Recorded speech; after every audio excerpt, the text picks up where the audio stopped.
Bismillahirrahmanirrahim. Assalamu alaikum. Welcome to Noor Virtual Classes. I am Abdul Majid Khan, your science teacher, and we are studying Unit 2 Transport in Plants and Humans. Dear students, last time we have discussed disorders of human transport system or human circulatory system.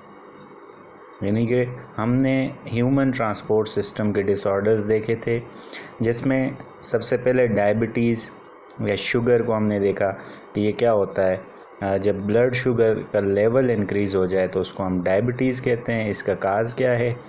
Insulin की production कम हो जाए, insufficient हो जाए, या फिर जो insulin produce हो रहा है वो प्रॉपरली काम ना करे, तो इस वजह से शुगर होती है, डायबिटीज़ होती है। फिर एस्थमा हमने देखा। एस्थमा क्या होता है? ब्लॉकेज या narrowing of air passages bronchioles. Lung में जो ब्रोंकाई की ब्रांचेज होती हैं, एयर पैसेज वेज जिनको हम कहते हैं, ये ब्लॉक हो जाएं या फिर नैरो हो जाएं, इस कंडीशन को हम एस्थमा कहते हैं, या दमा इसको उर्दू में कहते हैं। इसकी वजूहात क्या हैं? या तो ये जेनेटिक होती है, यानी कि आपके पेरेंट्स में ये प्रॉब्लम थी तो वो ट्रांसफ़र हुई ऑफस्प्रिंग में, ठीक है, या फिर एनवायरमेंटल फैक्टर्स की वजह से एस्थमा होता है। एनवायरमेंटल फैक्टर्स कौन से? पोल्यूशन, पोलन, स्पोर्स वगैरह, इनकी वजह से भी ब्लॉकेज हो सकती है। फिर एनीमिया हमने डिस्कस किया। एनीमिया डेफिशिएंसी ऑफ आयरन की वजह से होता है। जब आयरन की डेफिशिएंसी होगी तो रेड ब्लड सेल्स नहीं बनेंगे, क्योंकि रेड ब्लड सेल्स का मेन कंपोनेंट है आयरन। अगर रेड ब्लड सेल्स नहीं बनेंगे तो ऑक्सीजन को तो रेड ब्लड सेल्स कैरी करते हैं, लंग से पूरी बॉडी के पार्ट्स तक ऑक्सीजन को रेड ब्लड सेल्स कैरी करते हैं। तो जब रेड ब्लड सेल्स ही कम होंगे तो ऑक्सीजन की सप्लाई कम हो जाएगी।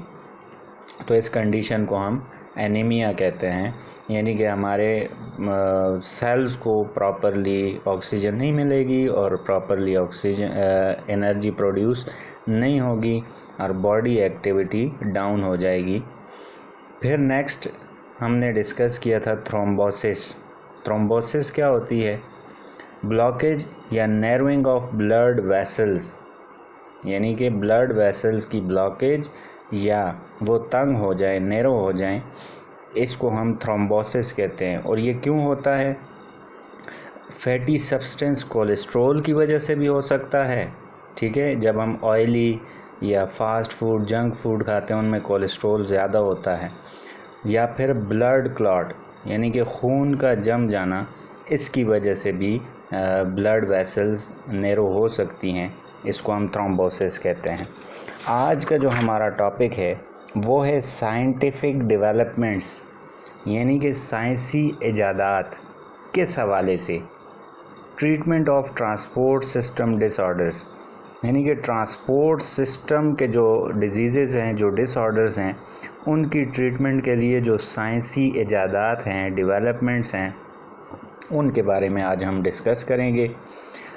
अब पहला पॉइंट इसमें यह है कि disease of circulatory system is increasing but deaths due to them are decreasing, यानी कि जो सर्कुलेटरी सिस्टम के डिसऑर्डर्स हैं, जो डिजीज़ हैं, वो डे बाय डे इंक्रीज़ होती जा रही हैं। रोज़ नई नई किस्म की बीमारी सर्कुलेटरी सिस्टम से, ट्रांसपोर्ट सिस्टम से रिलेटेड सामने आ रही है, लेकिन इनकी वजह से जो डेथ्स हैं उनमें कमी आ रही है।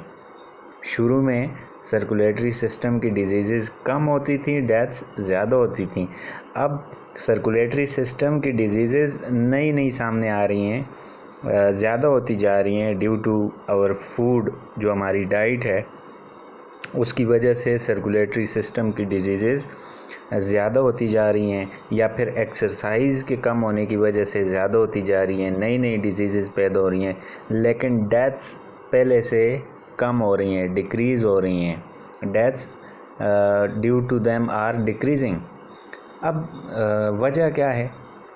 वजह ड्यू टू मॉडर्न डिस्कवरीज़, यानी कि जो मॉडर्न डिस्कवरीज़ हैं यही जो साइंटिफिक डेवलपमेंट्स हैं, दिन ब दिन जो नई इजादात हो रही हैं, नई मशीनें बन रही हैं, ट्रांसपोर्ट सिस्टम या सर्कुलेटरी सिस्टम के ट्रीटमेंट के हवाले से, इनकी वजह से ये डेथ्स कम हो रही है। पहला पॉइंट हो गया। अब कौन सी डिस्कवरीज़ हैं जिनकी वजह से ये डेथ का रेट डिक्रीज़ हो गया है? इनमें सबसे पहले इलेक्ट्रोकार्डियोग्राम, ईसीजी जिसको हम कहते हैं। ईसीजी से हार्ट बीट, इस तरह इसका ग्राफ बनता है। ये एक मशीन है जिससे हार्ट बीट चेक की जाती है कि हार्ट की जो फंक्शनिंग है वो प्रॉपर है या नहीं है, ठीक है। तो इलेक्ट्रोकार्डियोग्राम, ईसीजी, ये एक डिवाइस है, एक साइंटिफिक डेवलपमेंट है जिससे सर्कुलेटरी सिस्टम का मेन कंपोनेंट हार्ट की फंक्शनिंग चेक की जा सकती है। फिर दूसरी टेक्निक है, दूसरी साइंटिफिक डेवलपमेंट है एंजियोग्राफी। एंजियोग्राफी क्या होती है? एंजियोग्राफी एक डिवाइस है या एक टेक्निक है जिसमें एक्सरेज की मदद से जो ब्लड वेसल्स हैं, ब्लड वेसल्स की इंटरनल इमेजेस बनाई जाती हैं। इन इमेजेस से क्या होता है, अगर ब्लड वेसल्स में कोई ब्लॉकेज है तो उनको हम एंजियोग्राफी की मदद से देख सकें। ये जो इमेजेस बनती हैं इस टेक्निक से, उनको एंजियोग्राम कहा जाता है। फिर नेक्स्ट है स्टंट्स, यानी कि अब ब्लड वेसल जब ब्लॉक हो जाए किसी भी वजह से, तो स्टंट वहाँ पे डाले जाते हैं उस ब्लॉकेज को ख़त्म करने के लिए, ताकि ब्लड फ्लो फिर नॉर्मल हो जाए। स्टंट क्या होता है? ये मेटल या प्लास्टिक का बना ट्यूब होता है, ब्लड वेसल्स की तरह ट्यूब होता है। जहाँ पे ब्लॉकेज हुई होती है, फॉर एग्ज़ाम्पल ये ब्लड वेसल है, इसमें यहाँ पे ब्लॉकेज हो गई है, इसको काट के यहाँ पे ये स्टंट डाला जाता है। ये फिर तीसरी टेक्नोलॉजी होगी, तीसरी साइंटिफिक डेवलपमेंट होगी। फिर इसके बाद है एमआरआई, यानी कि magnetic resonance imaging. Magnetic resonance imaging, ये भी सेम टेक्निक है जिससे ब्लॉकेज या फिर कैंसर वगैरह डिटेक्ट किया जाता है एमआरआई की मदद से। लेकिन यहाँ पे एक्स रेज नहीं होते, यहाँ पे मैग्नेटिक रेजोनेंस की वजह से, मैग्नेटिक वेव्स की वजह की मदद से ये इमेजेस बनाई जाती हैं। फिर डॉक्टर्स उसको चेक करते हैं कि कहाँ पे ख़राबी है, कोई कैंसर है या ब्लड वेसल्स में, ट्रांसपोर्ट सिस्टम के जो मेन कंपोनेंट है, मेन ऑर्गन है, उनमें कोई ब्लॉकेज है, तो ये चेक की जाती हैं। फिर है सीटी स्कैन। सीटी स्कैन क्या होता है? सीटी का मतलब होता है कंप्यूटराइज्ड टोमोग्राफी, यानी कि इसमें भी ग्राफ बनता है, इमेजिंग होती है पूरी बॉडी की, ठीक है। तो इसमें जो ज़्यादातर ये जो यूज़ होती है, ये तो बोन्स या जॉइंट्स के फ्रैक्चर वगैरह को या उनमें जो डिसऑर्डर्स होते हैं उनको चेक करने के लिए सीटी स्कैन किया जाता है। या फिर बॉडी में कहीं पे कैंसर हो, इसको डिटेक्ट करने के लिए सीटी स्कैन यूज़ होता है। इसके अलावा ब्लड वेसल्स में कोई ब्लॉकेज हो तो सीटी स्कैन के उसका भी पता लगाया जा सकता है। फिर नेक्स्ट साइंटिफिक डेवलपमेंट या टेक्नोलॉजी हमारे पास है अल्ट्रासाउंड। अल्ट्रासाउंड ये साउंड वेव्स की मदद से बॉडी के अंदर ब्लॉकेज या एबनॉर्मल ग्रोथ, यानी कि कैंसर वगैरह और भी मुख्तलिफ़ पर्पसेस के लिए अल्ट्रासाउंड किया जाता है, ठीक है। किडनीज़ के अंदर कोई स्टोन वगैरह है, उसके लिए भी अल्ट्रासाउंड किया जाता है। ये साउंड वेव्स जाके वहाँ पे टकराती हैं। नॉर्मली तो ये ब्लड से ये वेव्स गुज़र जाती हैं, ब्लड फ्लूइड से या किसी भी बॉडी फ्लूइड से ये गुज़र जाती हैं, लेकिन जहाँ पे ब्लॉकेज हो वहाँ पे टकरा के वापस आके ये इमेजेस बनाती हैं। उन इमेजेस की मदद से डॉक्टर्स को पता चलता है कि बॉडी में कहाँ पे ख़राबी है, कहाँ पे डिसऑर्डर है या ब्लॉकेज है, फिर उस हिसाब से वो इसको ट्रीट करते हैं। तो ट्रीटमेंट में ये टेक्नोलॉजीज़ कितनी हेल्पफुल हैं, ठीक है। इनकी मदद से पता चलता है कि बॉडी में कहाँ पे डिसऑर्डर है, और ये ख़ासकर ट्रांसपोर्ट सिस्टम के डिसऑर्डर्स में भी ये टेक्नोलॉजीज़, ये डेवलपमेंट्स मदद देती हैं। अब ये तो हम देख चुके हैं कि इनकी वजह से डिक्रीज़ हो रहा है डेथ रेट। बीमारियां तो हैं लेकिन उनका इलाज भी इन टेक्नोलॉजीज़ की मदद से आसान हो गया है, जिसकी वजह से डेथ रेट डिक्रीज़ हो गया है। फिर इसके अलावा साइंटिस्ट काम कर रहे हैं टिश्यू कल्चरिंग पे या स्टेम सेल्स टेक्नोलॉजी पे। टिश्यू कल्चर या स्टेम सेल टेक्नोलॉजी ये ऐसी टेक्निक है। टिश्यू कल्चर में अब क्या किया जाता है, एक सेल या टिश्यू या किसी ऑर्गन का पार्ट लिया जाता है, ठीक है। इस सेल को एक ख़ास एनवायरनमेंट में रखा जाता है, ख़ास डिवाइसेस होती हैं लैब्स में, उसमें इस सेल को रखा जाता है। तो नॉर्मल जैसे बॉडी के अंदर एनवायरनमेंट होती है, फॉर एग्ज़ाम्पल बॉडी के अंदर सेल को ऑक्सीजन हमें पता है कैसे पहुंचती है, न्यूट्रिएंट्स हमें पता है कैसे पहुंचते हैं। तो इस एनवायरनमेंट के अंदर ये सारी फैसिलिटीज़ इस सेल को प्रोवाइड की जाती हैं, इस मशीन के अंदर प्रोवाइड की जाती हैं। और फिर इस सेल से कोई ख़ास ऑर्गन, कोई किडनी या फिर कोई ब्लड वेसल, ठीक है, प्रोड्यूस की जाती है, या हार्ट प्रोड्यूस किया जाता है।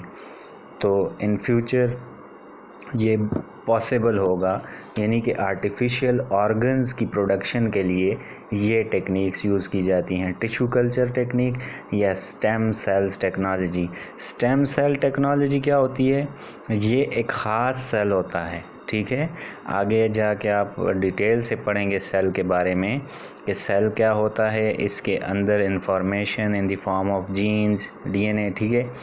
तो ये इंफॉर्मेशन कैसे एक्सप्रेस होती है, सेल्स कैसे रीडिवाइड होके ऑर्गेनिज्म बनाते हैं, ये सारी चीज़ें आप आगे डिटेल में पढ़ेंगे। तो स्टेम सेल जो टेक्नोलॉजी है, इसमें ख़ास किस्म का सेल डिज़ाइन किया जाता है और फिर इस सेल से कोई भी ऑर्गन प्रोड्यूस किया जाता है। ये सेल रीडिवाइड होके कोई भी ख़ास ऑर्गन, हार्ट, किडनी या इस तरह का कोई भी ऑर्गन बना सकता है। यानी कि इस टेक्नोलॉजी से भी ट्रांसपोर्ट सिस्टम के डिसऑर्डर्स को हम ट्रीट कर सकेंगे, जिस पे साइंटिस्ट काम कर रहे हैं। फ्यूचर में आर्टिफिशियल ऑर्गन्स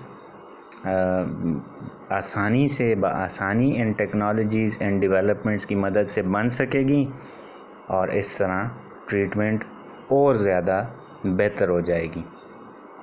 अब आजकल जो ट्रीटमेंट है वो कैसे की जाती है, वो ट्रांसप्लांट के थ्रू की जाती हैं। ट्रांसप्लांट का क्या मतलब है, ट्रांसप्लांट का मतलब ये है कि आपका हार्ट या किडनी या लिवर या कोई भी बॉडी का ऑर्गन डैमेज हो गया है, रिपेयर नहीं हो सकता, ठीक है।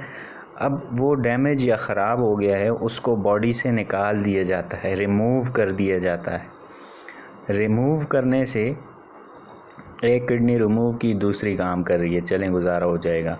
लेकिन अगर दोनों ख़राब होगी, दोनों रिमूव की, फिर तो बॉडी की फंक्शनिंग पॉसिबल ही नहीं होगी। तो उसके लिए क्या किया जाता है, रिप्लेस की जाती है, यानी कि दूसरे किसी बंदे की जिस ऑर्गन को लिया जाता है, जिससे लिया जाएगा उसको हम डोनर कहते हैं। यानी कि डोनर के ऑर्गन से रिप्लेस कर दिया जाता है डिफेक्टेड ऑर्गन, किडनी है या हार्ट है, ठीक है। तो इस प्रोसेस को, इस टेक्निक को हम ट्रांसप्लांट कहते हैं। तो आजकल ट्रांसप्लांट के थ्रू ट्रीट किया जाता है ट्रांसपोर्ट सिस्टम के डिसऑर्डर्स। तो हमने क्या देखा, हमने ट्रांसपोर्ट सिस्टम या circulatory system, human transport system या ह्यूमन सर्कुलेटरी सिस्टम के डिसऑर्डर्स देखे, डिजीज़ देखी और फिर हमने देखा कि उनको ट्रीट करने के लिए जो मॉडर्न डेवलपमेंट्स हैं, जो साइंटिफिक डेवलपमेंट्स हैं या टेक्नोलॉजीज़ हैं, ये कैसे हेल्प करती हैं ट्रीटमेंट इन डिसऑर्डर्स को ट्रीट करने में। ठीक है, तो इनको हमने डिटेल से देखा। अब आपसे अगर कोई पूछे कि ईसीजी क्या होती है, एंजियोग्राफी, स्टंट्स, एमआरआई, तो आपको इतना पता होना चाहिए कि ये ट्रांसपोर्ट सिस्टम के डिसऑर्डर्स को ट्रीट करने में मदद देती हैं, हमें बीमारी या डिसऑर्डर तक पहुंचाती हैं जहाँ पे ख़राबी हो। ठीक है, अब आपकी बुक में है risk factors for heart related disease, यानी कि हार्ट डिजीज़ के रिस्क फैक्टर्स क्या हैं, हार्ट डिजीज़ किन किन को हो सकती हैं। जो ओल्ड एज यानी कि बुज़ुर्ग लोग हैं उनमें हार्ट डिजीज़ हो सकती हैं। ठीक है, ओल्ड एज एक रिस्क फैक्टर है। फिर जो स्मोकिंग करते हैं उनमें भी हार्ट डिजीज़ हो सकती हैं, या फिर जो फैटी फूड्स खाते हैं जिनमें कोलेस्ट्रॉल ज़्यादा हो या शुगर का इस्तेमाल जो ज़्यादा करते हैं उनमें हार्ट डिजीज़ ज़्यादा होने के चांसेस हैं। और फिर जो लोग एक्सरसाइज नहीं करते, लैक ऑफ एक्सरसाइज, ये भी रिस्क फैक्टर है हार्ट डिजीज़ का। फिर जिन लोगों को गुस्सा ज़्यादा आता है, एंगर एंड स्ट्रेस, यानी कि उनको ज़्यादा गुस्सा आता है, ज़्यादा डिप्रेशन होती है, स्ट्रेस लेते हैं, ये भी एक रिस्क फैक्टर है हार्ट डिजीज़ काज होने का। फिर ब्लड प्रेशर जिनका हाई हो उनको भी हार्ट डिजीज़ हो सकती हैं। क्यों? क्योंकि हार्ट ही पंप करता है ब्लड को, तो जब हार्ट इस ब्लड को पंप करता है तो ये एक नॉर्मल प्रेशर से पूरी बॉडी में होके वापस हार्ट में आता है। लेकिन जब ब्लड का प्रेशर ज़्यादा हो जाएगा किसी भी रीज़न की वजह से, ब्लड के जो कंपोजिशन है उसमें कोई डिस्प्लेसमेंट की वजह से, उसमें किसी फ्लक्चुएशन की वजह से जब उसका प्रेशर ज़्यादा हो जाएगा तो डेफिनेटली हार्ट पे बर्डन आएगा, तो उससे भी हार्ट डिसऑर्डर, हार्ट डिजीज़ हो सकती है। तो होपफुली आपको समझ आई होगी। ठीक है, तो आज का जो आपका होमवर्क है वो ये है कि name the modern discoveries related to treatment of transport system disorders, यानी कि मॉडर्न डिस्कवरीज़ या मॉडर्न डेवलपमेंट्स या टेक्नोलॉजीज़ के नाम बताएं जो कि ट्रांसपोर्ट सिस्टम के डिसऑर्डर्स को ट्रीट करने में मदद दे सकते हैं। तो ये आपने लिख लेने हैं सारे। ठीक है, ECG, angiography, stents, MRI, CT scan, ultrasound, tissue culture, तो ये आपने एक रफ पेज पे लिख के मुझे सेंड करने हैं। कोई भी आपका क्वेश्चन हो तो you are welcome to ask in a comment box. Thank you. अल्लाह हाफिज़।